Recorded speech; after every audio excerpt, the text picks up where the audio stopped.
Hey everybody, Ms. Dietrich here. We're taking a look at question number 3 from the L26 on composite figures. It says, Janice said she could break the figure into 3 rectangles, find the area of each, and add the areas. Len said he could extend the figure into 1 rectangle, find the area, and then subtract the area of the missing part of the figure. Who is correct? And we have to decide. All right, so if we look at Janice's strategy, her strategy is to break it up into 3 rectangles. And by the way, I don't agree with her strategy, but this is what she's doing. Here's the original figure, which I have here, and then underneath you can see that we have a purple rectangle that I put in place there, this tan one, and then we have this red one.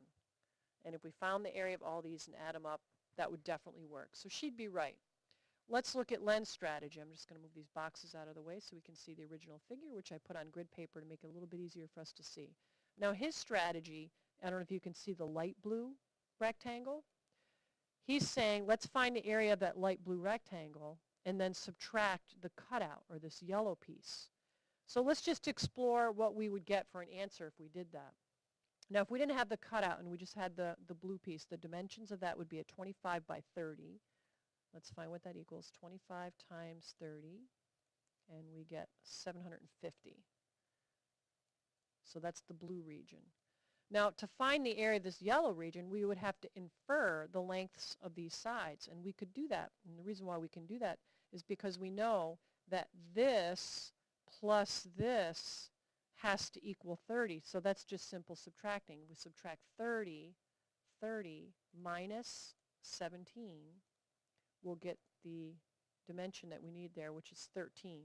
So that red line is 13 and this line is 13. All right, now let's infer the length of, we'll move that out of the way so we don't get confused. Let's infer the length of this line right here. Now here's what we know.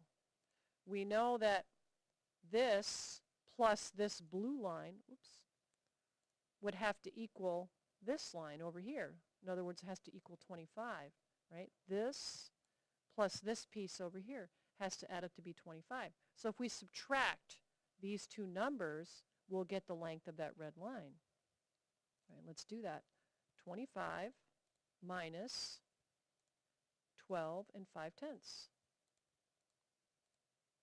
And we get 12 and 5/10.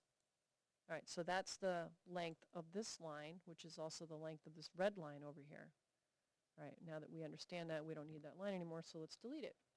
All right, so we know that the area of the light blue rectangle is 750 square centimeters, and we can find the area of the yellow one by multiplying the base times the height, or 12 and 5/10 times 13. 12 and 5/10 times 13 equals, and we get this for the area of the yellow box. Now to find the area of the figure, we would have to subtract these two numbers right here, so let's do that. 750 minus 162 and 5/10. And we get, equals. We get this number, which, by the way, if you look at question number 5, that matches choice B. If we use Len's strategy, then we can infer that the answer must be B. Now, to be perfectly honest with you, I saw a problem with one of the questions. It was question number 4. And question number 4 didn't take into account that you could break it up like, got the wrong figure here. You could break it up like this, and if you broke it up that way, you would find 17 times 25 and then 13 times 12.5 and add them up.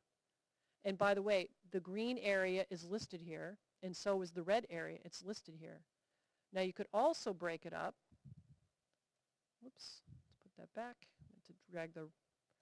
You could break it up like this.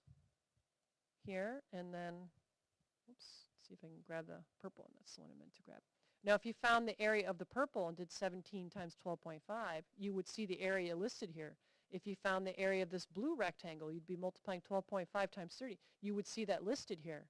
So really, there is no right answer for number 4. Just if you happen to have this question, or if there's no E that says they're all correct, then just put a note and trace this and prove it, because your teacher may not have thought of this. All right, so hopefully you found this video helpful.